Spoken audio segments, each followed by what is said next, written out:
Welcome to the Uniting America podcast, presented to you by braverangels.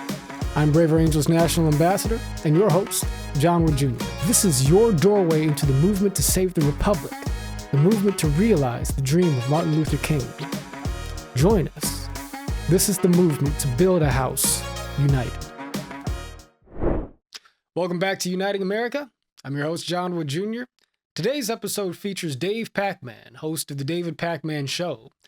Dave is a great podcaster. I've listened to his podcast for a good number of years, and I've always found him to be intelligent and thoughtful and somebody who's really good at digging into the meat of issues, policy and otherwise. This conversation really focused in squarely on the subject of polarization. You know, what pits us apart as a people, what divides us. Obviously, that's a major focus of mine. To me, that's the biggest thing that we have to be concerned about in American life. If we can't fix the relationships between the American people, nothing else gets fixed. Now, Dave and I have a somewhat different angle of approach on this general topic. You'll hear me tend to focus on cultural issues, psychological issues. Dave looks right at the material dimension of things. He draws a close link between economic inequality, material hardship, and the grievances and frustrations that people have at the system writ large, which makes it difficult for them to engage and collaborate with each other across some of our differences. I think Dave sees a lot of the cultural issues as merely exploiting those economic frustrations. But ultimately, though he and I are pulling threads from different ends, we do tend to converge pretty deeply in our ultimate understanding of things. And I think, looking back on it, that this might actually be one of the best conversations I've ever had in terms of surveying the larger landscape of what divides us as Americans. Last thing I'll say about it is that at the end of the conversation, I do allude to some controversy Dave Pakman had recently on Twitter related to some remarks that he tweeted out in the aftermath of the Covenant shooting. Those remarks that he tweeted out originally were not remarks that I liked, to be honest. It's the type of commentary that I don't particularly find much value in and tend to be critical of. But I'm also somebody who believes in judging a person by much more than a single tweet. And so at the end of the conversation, I do mount a defense of the man himself. And folks can quibble or not with what I said, but I stand by those. I stand by those remarks. And so now I bring you David Pakman. Dave Pakman, welcome, brother. Welcome to Uniting America. How you doing, man? Doing well. Thanks for having me. Yeah, no, this is exciting. This is exciting. As I was telling you before we jumped on, long before I was in sort of the podcasting game as the exceedingly marginal player that I am, I'm somebody who has appreciated and enjoyed your thoughtful takes on a wide range of issues. You're somebody who I feel has kind of conscientiously walked the balance between being an entertaining content creator on the one hand, but somebody who has, in my estimation, some real intellectual integrity and wanting to treat both the issues and the people involved with them with some degree of fairness. And I think that those things are actually quite in tension with each other. It's easy to go in the direction of wanting to be very sort of intellectually, thorough and informative and be sort of boring and irrelevant, or just being performative and provocateur and, getting a lot of clicks, but making things worse. And so, I see Dave Pakman as kind of, striking the balance reasonably well. Yeah, I appreciate that. I mean, that's the goal. It's sort of like a conversation that happens in the art space often where, art critics will say, this may be popular, but it's not really serious enough. And, that's a fine criticism for a certain venue. I think my goal is I want to have the biggest impact possible. And so I think in order to do that, you have to kind of calculate where you're comfortable, adhering to the norms of the platforms that you're choosing to engage on, but also not compromising on, I'm not doing tabloid celebrity stuff. That would probably get more traffic than what I do. Like news and politics has a lower ceiling than some of these other verticals for sure.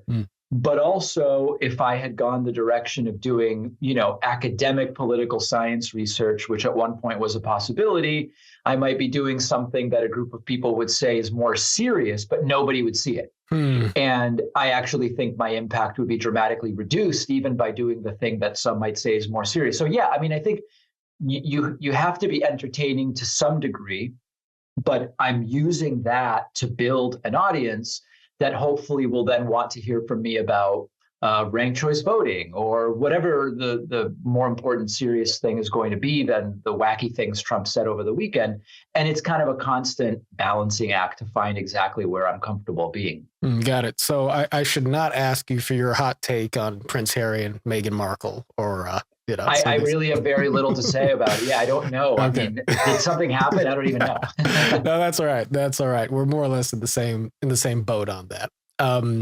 But I appreciate what you just articulated, and actually, it's a subject that's of great practical concern for me.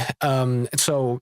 I actually don't really know, how, obviously, I've followed you for a bit, and you're at least aware of me. I don't know how much you do or don't know about sort of my areas of focus, but in the work that I do with Braver Angels, which of course is America's largest grassroots bipartisan organization, sort of squarely focused on political depolarization and a lot of the sort of cultural and social issues that fold into that.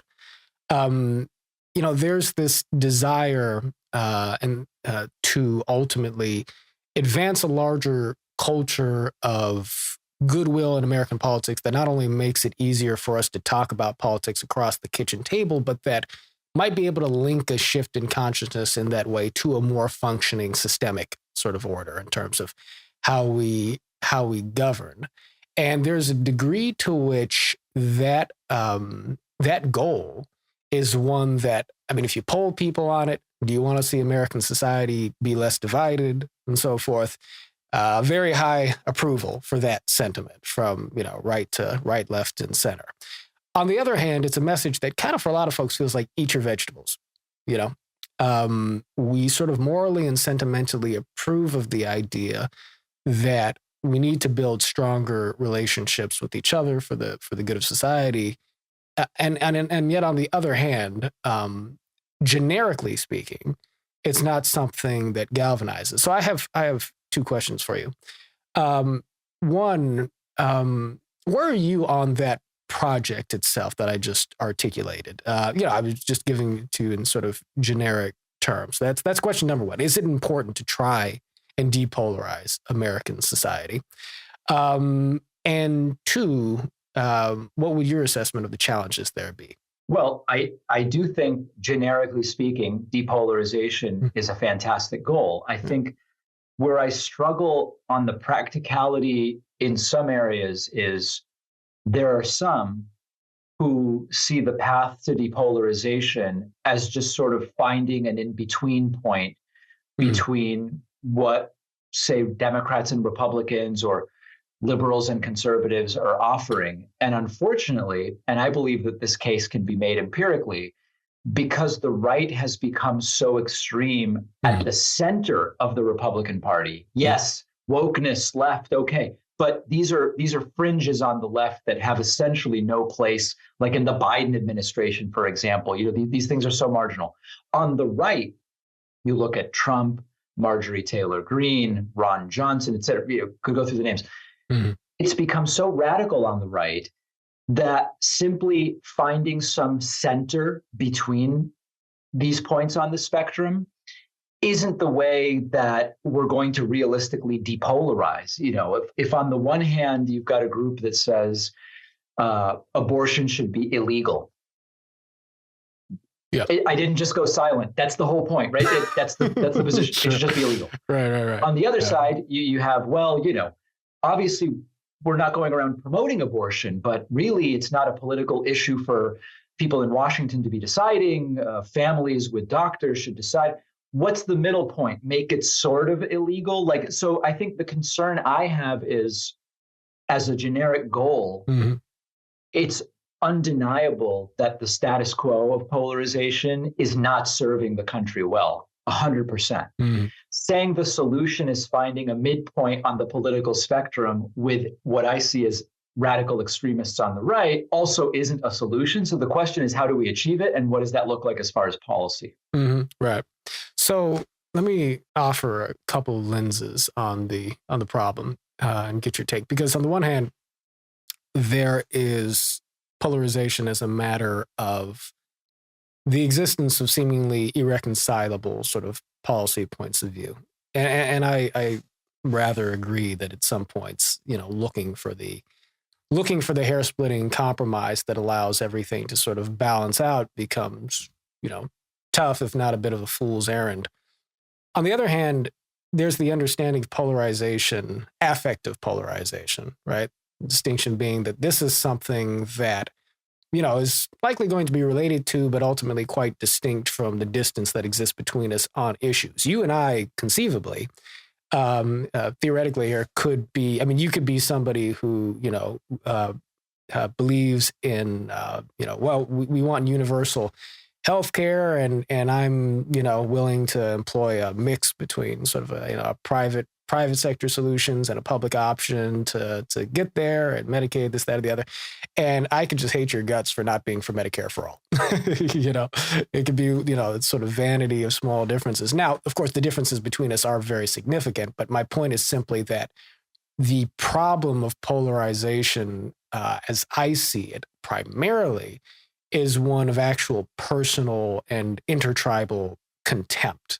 And my feeling is that bleeds into the sort of structural and institutional operations of society that make it impossible either to arrive at the optimal sorts of compromises on issues that might otherwise be possible, or to even live with an outcome that is different from what you desired politically, because any loss to the other side is less a part of the give and takes of ordinary politics and more an actual loss to something of a demonic force in our society that has to ultimately be vanquished. And so do you recognize that distinction, and do you see there as being a relationship between sort of personal and tribal contempt and the way things operate? I do, absolutely. Yeah. And there's this kind of paradoxical status quo that has developed in this hyper-partisan environment where, on the one hand, there is this contempt is a good word. There is this kind of intractable interpersonal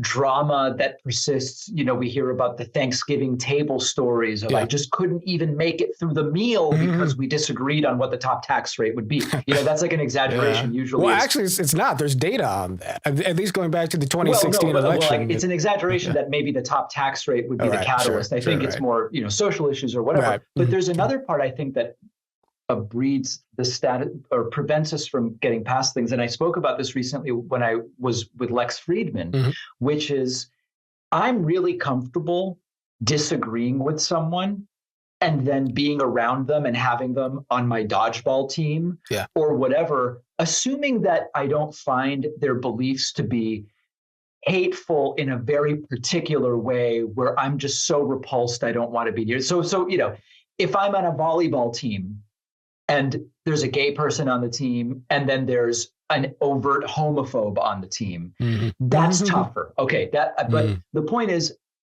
even someone who thinks Trump won in 2020, which I believe is just factually untrue, and we could have a conversation about that and we disagree. I'm comfortable with the fact that we disagree on that, but we might still be able to agree on what restaurant to go to or agree on 90% of how parenting should be done or whatever the case may be. Right. And living with that discomfort, I think, is an important aspect of being in a diverse country and understanding how to exist in society.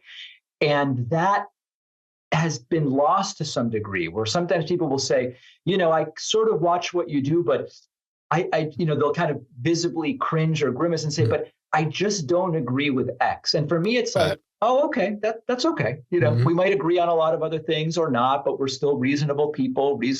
So I think that there's a lack of comfort with living with differences of opinion that is a problem.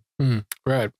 Well, we feel, of course, very similarly there. Now, Ezra Klein, his starting point for sort of analyzing the intractable nature of Polarization in American Society, focuses in on this understanding of partisan identity as being something that collapses multiple other identities within it, right? And so, it used to be the case that, you could be a liberal Republican and a conservative, Democrat, and that wouldn't necessarily tell you anything very certain about your religion, your ethnicity, your sexual orientation, perhaps, and other things, because the clubs back in those, the parties back in those days were sort of like clubs that were seeking to appeal to the broader range of Americans. And so the Republican Party actually had a bit of a vested interest in sort of having some appeal to people who are philosophically more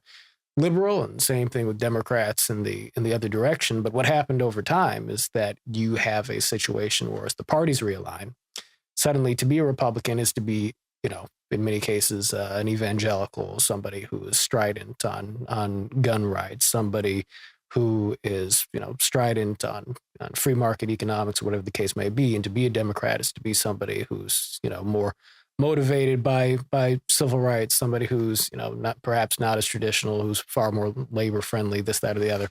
But these identities, this personal identity of like, I'm a person of color, I'm somebody who, sees religion in a certain way, and that's tied directly to my politics, makes it so that party labels reinforce tribal identities now in ways they never did before. So my question to you is, one, does that analysis ring true? And two, do you feel that it is necessary for us to come to a point to where we can personally sort of relate to each other on the level of some shared identity as Americans, if we're going to be able to hold the larger social fabric together? Putting aside whether or not that is in fact possible, is it nevertheless necessary to confront this problem? I think the analysis is generally true. I think that if you read sociology and ethnography and these sorts of things, it does seem that some touch point of a shared identity is very important in order to get large groups of people to work together towards mutual goals. And so, like, at a very broad, anthropological level almost, I do think that that's true. I think in a way, it's not wrong to say that sometimes that's easier in less diverse countries. Mm-hmm. Yeah. There are times where people on the right love to say, all you progressives talking about Sweden. Sweden has a huge lack of diversity, and that's what allows the consensus and the progress and I don't accept that argument in sum total. Mm-hmm. But I think there's an aspect of it. And of course, if you zoom out from all of these identities that make up the melting pot of the United States, maybe that shared touch point is Americanism, for lack of a better term.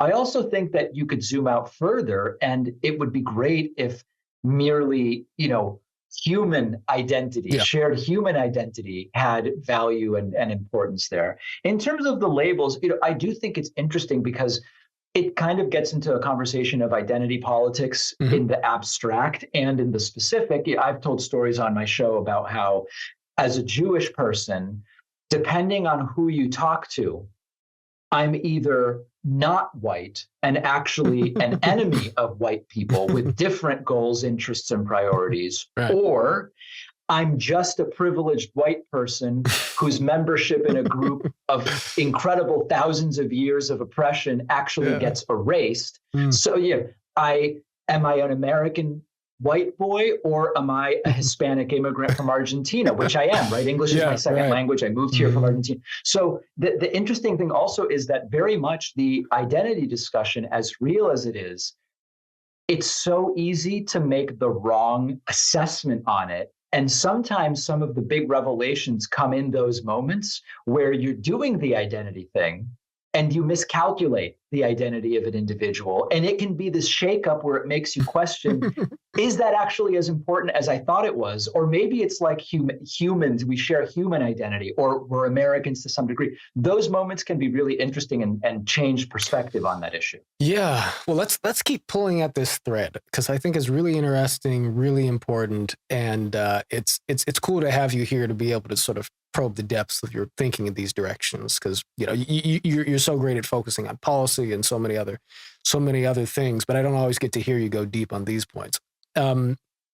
So do you follow sort of the national conservatism conversation? Are you at all familiar with like Yoram Hazony and some of the folks on the right who are sort of leaning into the idea that ultimately we should perhaps be embracing kind of Judeo-Christian identity as a nation more explicitly, and even using sort of the structure of law and government in some sense to actually reinforce that, right? So it's a bit of a departure from the, hey, we're a Christian, Judeo-Christian nation, culturally, but religious freedom is sacrosanct, and we can take a more libertarian view of it. Some folks on the right are actually beginning to, and I'm going to have Yoram on this podcast, and so I don't want to get ahead of myself here, but it seems like some folks on the right are beginning to say, you know what, like liberal pluralism doesn't really work, and maybe we accommodate people of other views, but to the extent to which we can really reinforce Christian identity, even in the identity of the state, even if on a state-by-state level, we should do that. Is that a conversation you track at all? Very much so. I mean, I call it Christian nationalism. Mm-hmm. Right. And of course, you mentioned, wokeism and so forth. Well, let me just give you this layout. On the one hand, you have that strain of thinking on the right, which says that the liberal project doesn't work, and we need to sort of reinforce these identities in order to hold a certain cultural and moral standard that can allow the West to survive, much less just, the West in general, not just the United States even. And then on the other hand, on the left, I sort of detect a way of looking at the world and society, which says that, that this is a white supremacist state, one in which these sort of inherited traditions of the liberal order are really sort of masks for white supremacy, right? And that it is important for us to, let's say in Ibram X. Kendi's view, to sort of, perhaps somewhat radically alter the powers of the Constitution in order to ensure equity, that we should engage in something of a restructuring of our understanding of what allows people to have standing in conversation on the basis of their privilege or lack thereof. But that, to me, represents a cynicism towards, or lack of confidence in the liberal project also, that the liberal project has failed from that perspective and needs to be challenged. The uncomfortable point I'm getting at here is that there are strong strains, I think, on right and left that actually sort of believe that the idea of a liberal sort of America in perpetuity is one that is perhaps impossible. And it's weird because, Francis Fukuyama told us that liberalism had won, after the fall of the Cold War. And I think liberalism sort of did, in a sense, it was dominant. What do you make of liberalism per se in that classical sense? Because I heard you say that the idea of shared Americanism or even shared human identity is where you would like to believe we could find common ground. But I think in some sense, from Kendi to Hazony, your view on that and perhaps my view on that too would seem like a naive notion. And so are you a defender of sort of the liberal ethos in a traditional sense? And if so, how do you defend it from those 2 points of view? Well, in my conception of this, and this could be wrong or naive in and of itself, I see the first question as that you mentioned in terms of the right saying this liberal multicultural idea has sort of failed, and some on the left saying it has also failed because despite the window dressings, it has left these structural problems that we're now left to deal with. I see that as one question. And then when you ask me about liberalism, I go more to the economic system of a relatively poorly regulated version of capitalism. Although there are huge overlaps, I think these are two things with a big overlap, and they have maybe different edges. Yeah, tease it out, please. I think if we first, and I think that the former comes from the latter in the sense of looking at the economic system and the things that have gone well and that haven't gone well. Now, like full disclosure, I'm a progressive social democrat, which is a form of capitalism that in Europe is very much recognized as mainstream. And in the United States is sometimes called Marxist. Okay, so in my view, it's quite mainstream. And so I think that the failings of liberalism, which include vestiges of discrimination that persist today in statistically measurable realities, inequality in the United States, lack of access to healthcare, an educational system that has failed so many, hunger that still exists, even though it has no reason to, all of these things. I point to the economic system as the cause of that. And I also recognize that compared to lots of other economic systems that have been tried in history, we've iterated to this point with many great benefits. Now, I'm not doing the Steven Pinker thing where I go, listen, you're less likely than ever to die of contagious disease. You're less likely than ever to die in a war. Like, I recognize that those things are true, but I think they sometimes are glibly used to say we can look away from being concerned with some of these things as if we've fixed them or figured them out. So to kind of get back to the central point, I think that many of the things that have gone well in terms of the advance of human civilization, the frontiers that we are regularly piercing in so many different areas, and technology, all these different things, many of them are a result of the system that we have, and it brings with it significant problems that we need to deal with as well. The best analogy to this is actually Neil Postman's view on technology. Neil Postman was a sort of futurist technologist who wrote a lot of interesting things in the 80s and 90s. And one of the things he would often talk about is there's some new technology that comes forward, radio, television, email, internet, whatever. And very quickly the conversations become, should we allow or ban this thing? Because here's a list of bad things that could or are already happening. Right.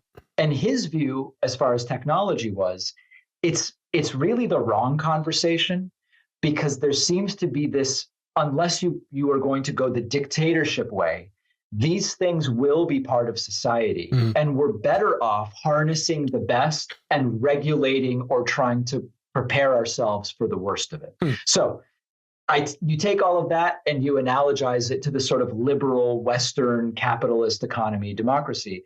My view of social democracy is a version of that, which is, let's do our best to harness all of the good things that have come from this. Right. Let's not ignore the negatives, and let's use the good to try to deal with the bad. And often we would look at policies like taxation and sort of other things. And that's my perspective. So to say, has it failed or succeeded, is a really tough thing to answer in the abstract for me like that. Yeah. Wow. Okay. So that's a really useful analysis for me that also introduces another tension from my vantage point. Let me make sure, first of all, that I'm understanding you. Am I correct in hearing you say that what we have with liberalism is a circumstance in which, yes, you have sort of this cultural layer of values in which, we would like to imagine we could sort of join in greater civic trust and social goodwill on the basis of shared American identity and humanism. But to the extent to which we are or are not able to do that, it is connected to the partial but far from satisfactory material progress of sort of that larger liberal capitalist kind of framework. Am I hearing you correctly? You are. And therefore inferring from that if we were to have made more satisfactory gains materially, economically, perhaps with respect to income inequality and so forth. The Hazonis and the Kindi, and I'm just lumping them together as, roughly, exemplifying their poles here. But the Hazonis and the Kindis of the world, perhaps with these two poles, would have less to, there'd be less kindle for them to burn in terms of, the power of their arguments. However, okay, so I think I hear you there, and I agree, because it seems to me that if you look at the MAGA movement, you look at BLM, you look at sort of their diverse constituencies on both sides, but I would argue that the base constituency in each direction, you're talking about poor white folks in Appalachia and the South, and people who have felt sort of materially and socially disenfranchised. And you're talking about a lot of people of color, certainly African Americans in urban inner city communities, who, of course, have felt materially and socially disenfranchised. The grievances of these groups have been marshaled into our popular movements. And so I think the connection that you're making is very clear. However, I think that there's another analysis that runs right alongside that, which I'd like to get your response to, which says that really this is sort of a social and spiritual question as well, lowercase s spiritual, if you will. But that, on the one hand, you've got folks, on the right who feel that there's a hollowness, even for people who have made it in the liberal order, to the success, to even the success of liberal society and liberal capitalism, right? That on the one hand, we have consumer goods and so forth. We have, for most folks, an iteratively higher quality of life, standard of living, but social capital is diminishing. Our sense of purpose and the decline of religion is diminishing. Our sense that we have a place in the world that satisfies our need for a greater identity, a greater sense of self, connection to history, that all these things are diminishing. And on the left, even for folks who have, made it, so to speak, there perhaps is a deeper desire for justice, a deeper desire for sort of the balancing of the scales in society. And even within that, an embrace of identity politics that comes with the sense that, hey, I don't necessarily want to bleed into a generic Americanism. I don't want to sacrifice my identity as a Black man, as somebody who, or as a Muslim, or as a Jew, somebody for whom that is important. The kind of equalizing of all identities in the liberal project is something that does not appeal to a lot of folks for whom their tribe is the basis of their identity and their politics. And so I guess my question to you here is, granted the validity of your analysis, which I totally recognize, is it perhaps incomplete without this other piece? Is there a component of people needing more than just material progress in order to feel like they really genuinely have an investment in America? 100%. And I think, to be totally honest, I don't think any single analysis is complete when you recognize the complexity of and the scale and scope of a country like the United States. Yeah. Or you can make this argument for any country or human society. I mean, I think with any of these analyses, my approach is it's like Zeno's paradox, where I'm trying to go halfway to the goal, yeah, right, and then we're going to try to get another halfway. And I don't know that we'll ever really actually get there. Sure. I think all of these analyses are lacking, but they're sort of tools.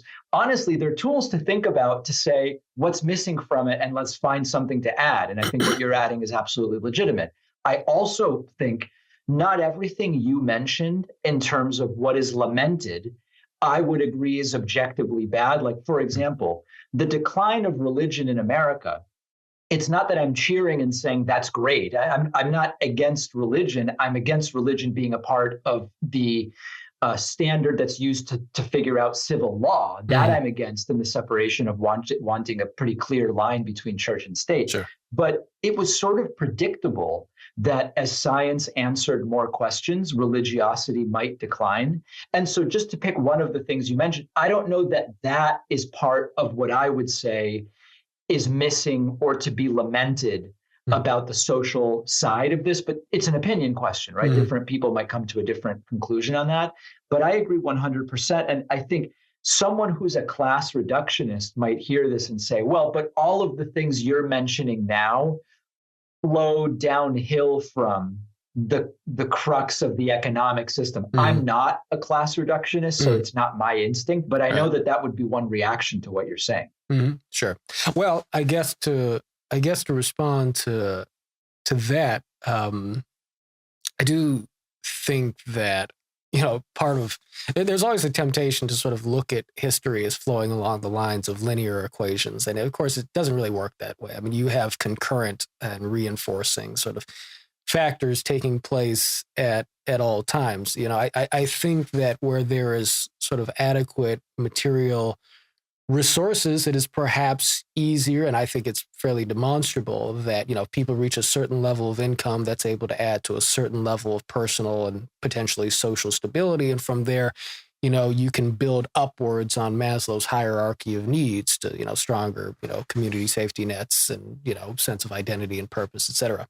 On the other hand, if you already have those things, I think you're probably more resilient in the face of the onset of material deprivation, And so the lack of those things to begin with, I think, can probably make it to where societal structures devolve to where, chaos, anarchy, and poverty are perhaps, more likely to, persist, if not sort of widen. And so, yeah, I don't really think we have to choose between these things and these sort of order of operations necessarily, although maybe there's some general statement to be made. Maybe it's contextual. Okay, well, let me ask you just a brief side question then, because I want to isolate what might potentially be the vanity. I say that with love, really, of sort of the liberal and heterodox kind of culture and personality. Because I think that, so I'm a bit of an odd duck in a sense, and I may even be outing myself here in a way that might surprise some of my friends in the heterodox community, because I'm somebody who comes from an explicitly multicultural sort of cross-ideological world. My father's a conservative white Republican from Tennessee, came from great wealth. My mother's a liberal Black Democrat from inner city Los Angeles. I grew up in a very multicultural sort of, progressive community, but I also am somebody who just a bit later in life became very deeply rooted in the church. And, I consider myself there's this heterodox space where you mentioned Steven Pinker, but there are a whole lot of folks we could load up in there. I mean, I'm friends with, great folks like Coleman Hughes and, my pal, Peter Boghossian and Angel Eduardo and folks at FAIR and all sorts of other people. And I get along really well in that universe because there's a tolerance for different points of view. Like the types of conversations you like to have, you can have there all day long. It's why I love the intellectual dark web. It's why I love Sam Harris. It's why that whole space in its glory days seemed to me to be an inspiring thing because tolerance and heterodoxy was sort of the norm. And yet I consider myself to be both to the left and the right of that space simultaneously in some sense, because while I agree with you that I don't want to see religion setting the standard for law in government exactly, I do have a cultural sort of lament for the decline of the church, because I do think that there's a social fabric and a spiritual undergirding that comes with that. And that kind of, I'm sort of a classical conservative in the Burkean sense. On the other hand, I have a lot of sympathy for identity politics because I believe in the Black freedom tradition.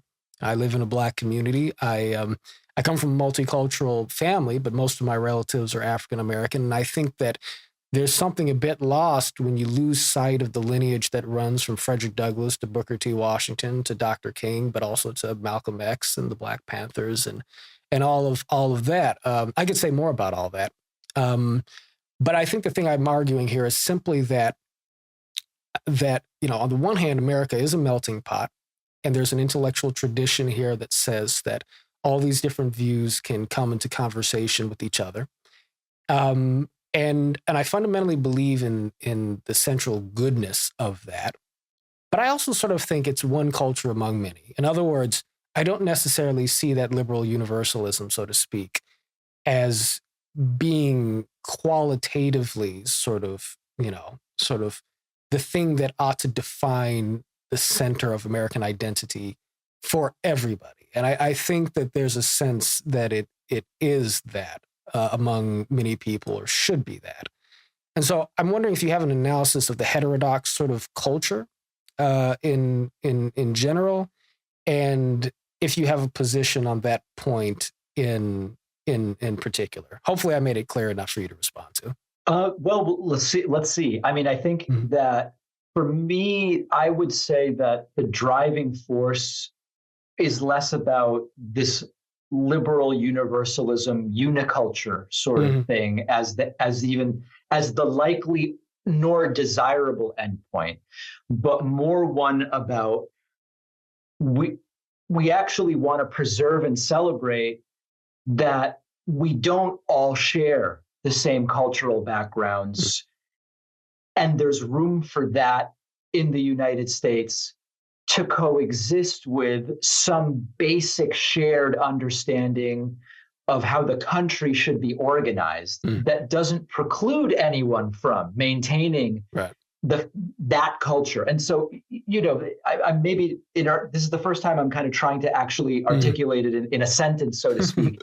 But I think one of the things about it would be, I have a number of identities that resonate with me. And one is immigrant. Another is Spanish speaker. So when I go to Florida and I go to the parts of Florida that are filled with Argentinians and I hear the Argentinian accent, I immediately identify with that in a way that is never going to be even understandable to my friends from Ohio who were just born in Ohio, right? So, but part of it is that it can coexist, but we all agree, okay, non-discrimination under the law, the right to self-determine the best path for you in terms of we don't have a state that tells you what is your career path going to be the way some political movements do. So I'm not super articulately explaining it, but I think that part of the idea for me of what a better end goal is than this liberal universalism, uniculture sort of thing is the idea that we have all of these different cultures that we still identify as their own thing. We don't have to pretend that they're all the same or that they work together with no friction at all. There are differences, but that there are some basics on which we can agree make that possible. And that's the universalism that we might come to in the United States. Yeah, I say bingo to that. That's right. I think that it is a question of, do we see sort of this this liberal center as being a sort of an endpoint or a bridge in some sense, right?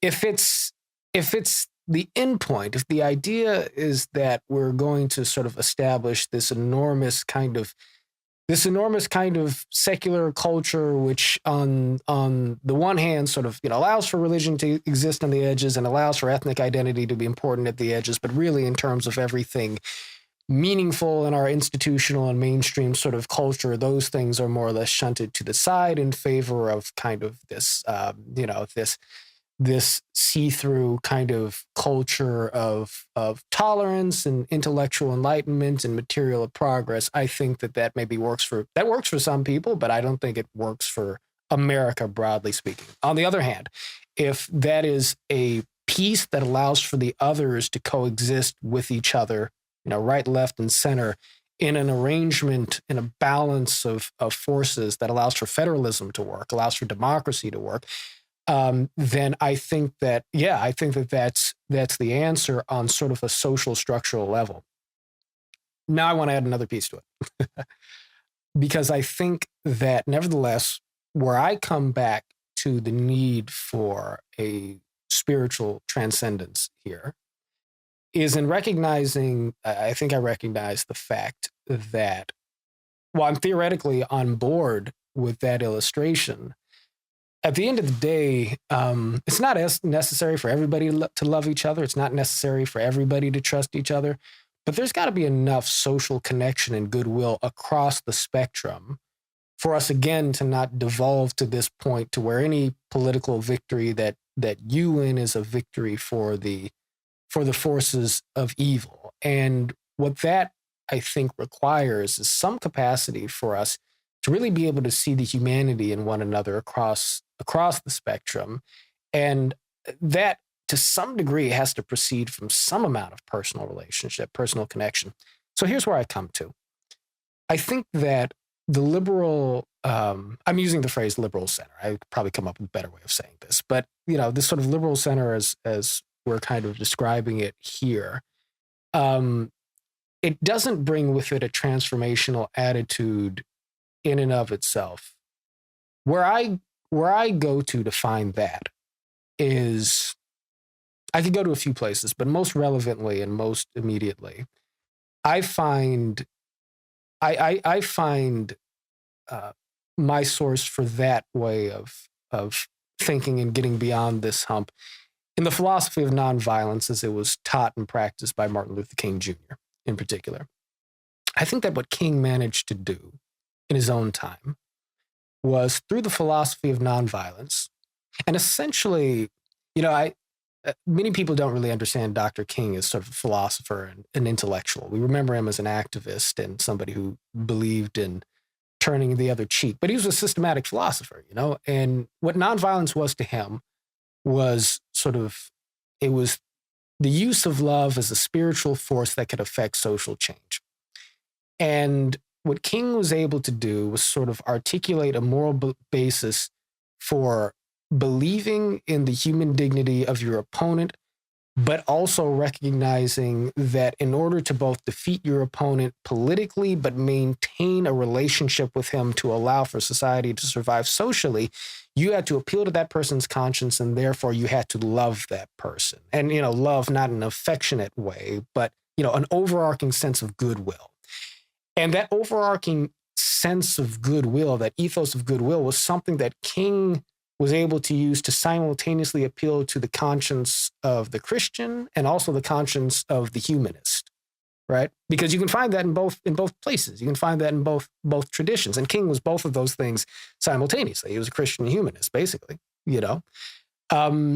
But he had to sort of explicitly articulate this idea that we have to love our enemies, right? We have to see human good in them. That doesn't necessarily, and tell me if you disagree, I don't think that necessarily proceeds from the Enlightenment. I think that you might find that people are, that way in that tradition, but I don't think you necessarily just get that from, Locke and Rousseau or and others. I feel like on some level, we've got to have a way to have a conversation on the level of higher sort of spiritual values that really centers love, really centers goodwill, because we've got to make it possible for folks way on the identitarian left or right, or however you want to say it. We got to make it possible for folks on the polls to actually love each other again. Now, if you're just tuning into the conversation at this point, Dave Pakman, the conversation you and I are having, you might just say like, okay, John is talking about love and so forth, and this is another generic feel-good stuff.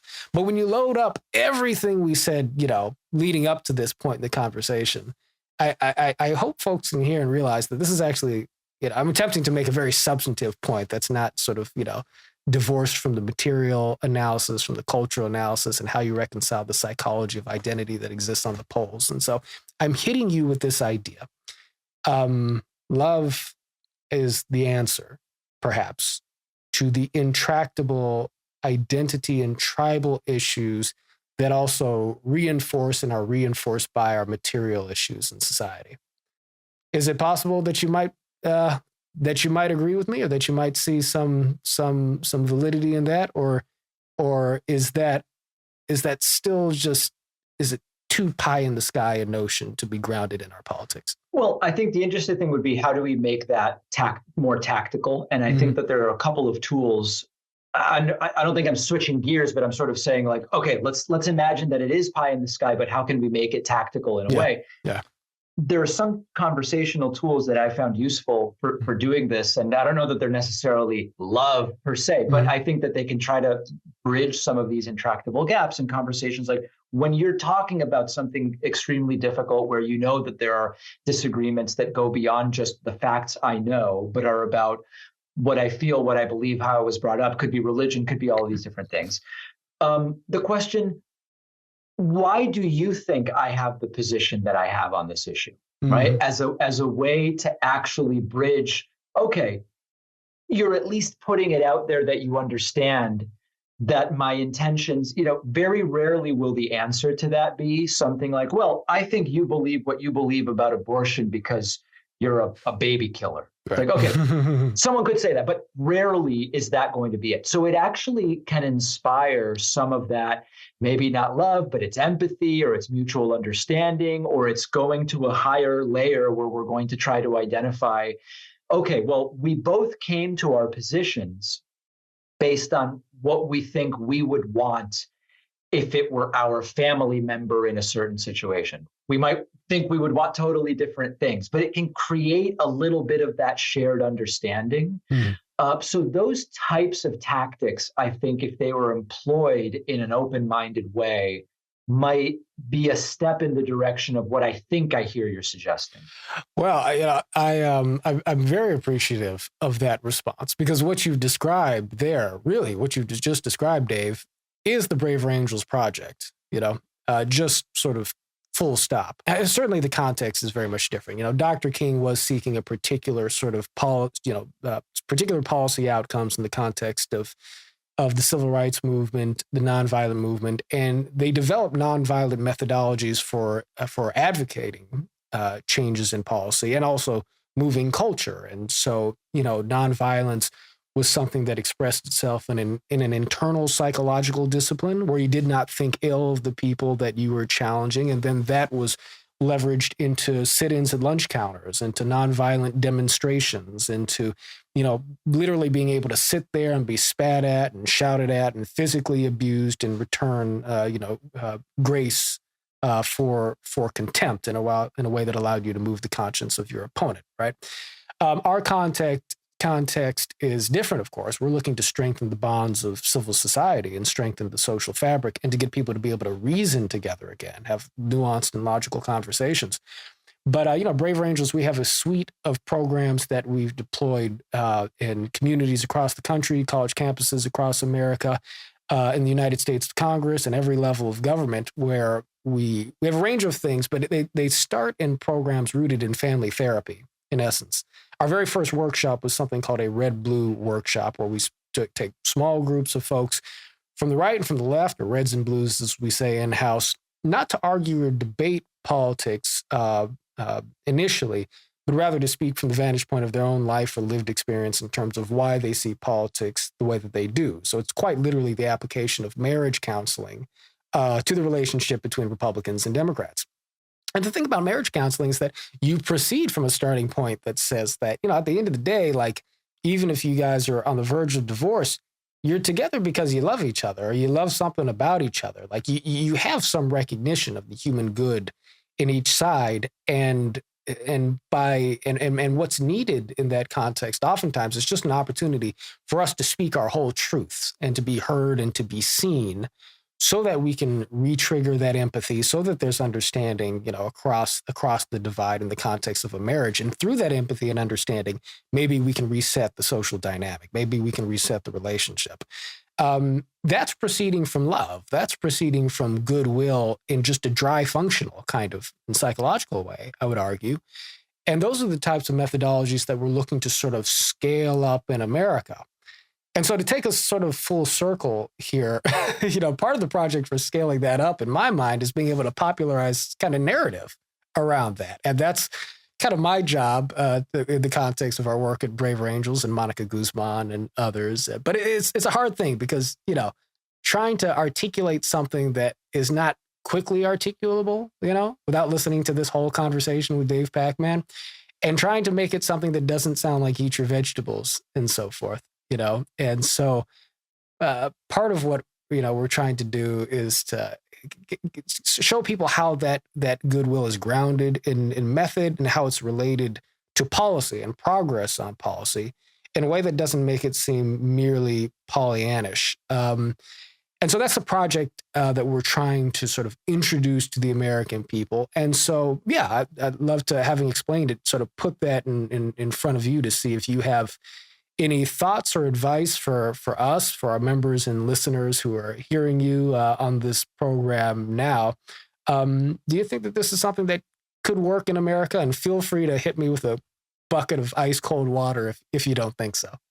No, I mean, listen, I think that these tactics are hugely affected when given the opportunity to be implemented. That's right. Not the difficult thing, because you've stumbled upon, you've kind of outlined tools that work. We know that these tools work when there is an environment in which they can be implemented. The difficult thing is getting the constituents to actually come to the table in these settings rather than in the Twitter setting or whatever the case may be. But I think without a doubt, we have great tools for having these conversations. It's just that through some people who are interested, some people who aren't willing, some people who are busy working in order to feed their families, it's difficult to, at a mass scale, seed enough of these conversations to where we might start quickly seeing a change in the kind of material substance nationally. That's the difficult part. Right. Yeah. Well, I will say that I think that people like yourself, Dave, do make our work a bit easier, because I think that anybody who really follows you will see that you're a person who does dignify the humanity in people with whom you disagree politically. And I know that part of that is attributable to your background in Argentina, your upbringing in a country where political debate was one that was expected. And maybe people don't necessarily just get their feelings hurt right off the bat because somebody sees things very differently than they do. Now, I want to say this not just, because I have you on the line and, and because I'm, happy to be talking to you, somebody who's enjoyed your work in the past. But I also want to say this, even in the context of knowing that, you got into some Twitter hot water, recently. I guess it was in the aftermath of the Covington shooting and so forth. Without going into the details of that, I really just want to say that I said up top, I have sympathy for you. Dave Rubin is somebody who I'd like to call a friend, and Dave and I have vastly different approaches to how we communicate and so forth. But from right to left, I meet people who in different ways are trying to strike a balance. We have to be able to get our message out in this competitive informational economy. We have to be able to get people's attention, right? And the headlines and the news, they come so fast that, we've all kind of shot off statements. Ben Shapiro wrote a whole essay, a whole article going down all of the things he said in the past that he thought, were, in retrospect, maybe he'd tweak them a little bit or didn't necessarily have the impact he wanted to have. And I'm not even suggesting that you do or don't, regret those words. You feel free to comment on that if you like. My larger point is that we can't judge each other by single tweets. We can't judge each other even by single conversations, I think. And it's so easy for us to do that. It's so easy for us to see one thing or two things or three things that a person has done and not take into account their whole worldview, and to not take into account their whole body of interactions with other human beings that are inevitably going to tell you more, And so, I would just ask people, in the case of Dave Pakman and many other folks who we might have mentioned this conversation, otherwise, take a look at the whole person before you render a sum total judgment or write somebody off. And that goes for public commentators and also people in your own lives, And so with that, brother, I thank you and I give you the last word, whatever it may be. And I really appreciate the conversation. I think it's an important one. I think so many of the things we're talking about, really the difficulty is the implementation. How do we get more people involved in these types of conversations? We have all of these great ideas and tools and conversation we should be having. The question is getting people to have them. And I think that's such a critically important thing to be doing. Yeah, indeed. All right. Well, let's keep having the conversation. Dave, I hope to have you back. I hope this isn't the last time we speak. And many happy returns. Until next time, folks, you are watching Uniting America. Thank you for listening to Uniting America. If you'd like to support the show, you can do it by subscribing on YouTube and on your favorite podcast platform and leaving us a positive rating, review, or suggestions. Follow me on Twitter, Facebook, and Instagram, and tune in for more content. And learn more about the movement to depolarize America at braverangels.org.